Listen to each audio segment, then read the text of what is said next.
Hi guys, in today's video I'm going to show you how to do a sourdough starter from scratch. This is my sourdough starter that I made from scratch. I've named it Benji. I've taken it out of the fridge a few hours now to wake it up. So what you'll need is a few things. Flour. I use all-purpose organic unbleached flour. I'm going to put in a couple tablespoons, it's the size of a tablespoon, of flour. I like to make a little bit more instead of just dumping some old sourdough out. So I'm going to put a little bit of filtered water. We don't use sink water. I'm going to stir it up with this spoon. Stir it up till everything gets nice and mixed in. Stir it really good. And then once everything starts to look like it's well mixed in, you can add in the sourdough starter.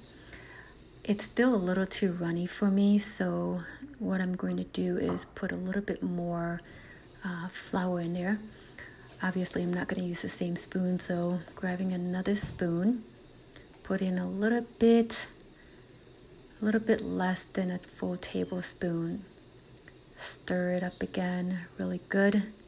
I like a nice thick, not runny consistency.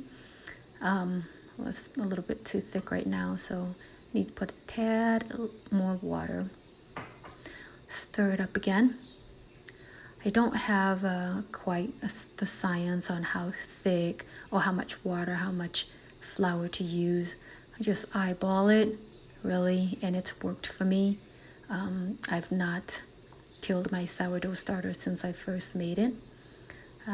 So it's starting to look good right now. See, this is the consistency that I like.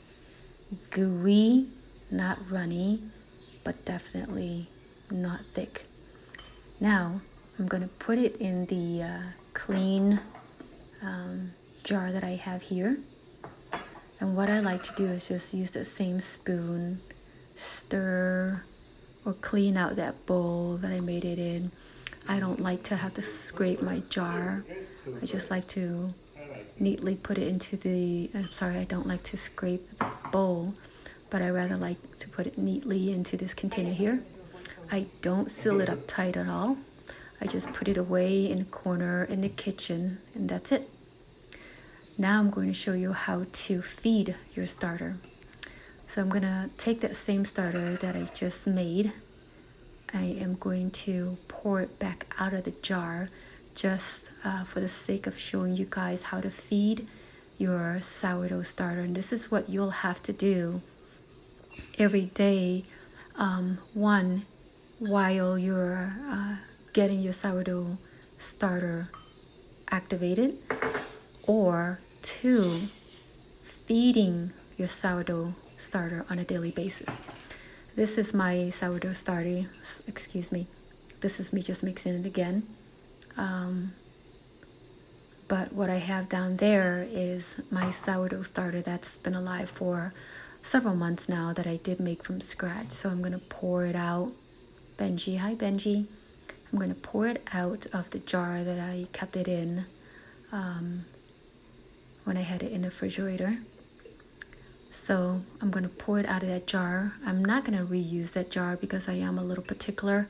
I like to switch the jars up every time I feed. So this is the same thing that you'll be doing on a daily basis until your sourdough starter is activated. You mixed in a new batch of dough that you've mixed in with flour, and you mix that in with your starter that's been sitting on a counter for at least 24 hours.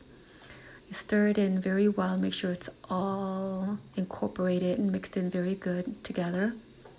And I'm going to reuse that jar again because I just used it today to show you how to first initially mix the flour and the water together to get that first sourdough starter going. So I am going to put everything away. Now, this is my sourdough and the starter food.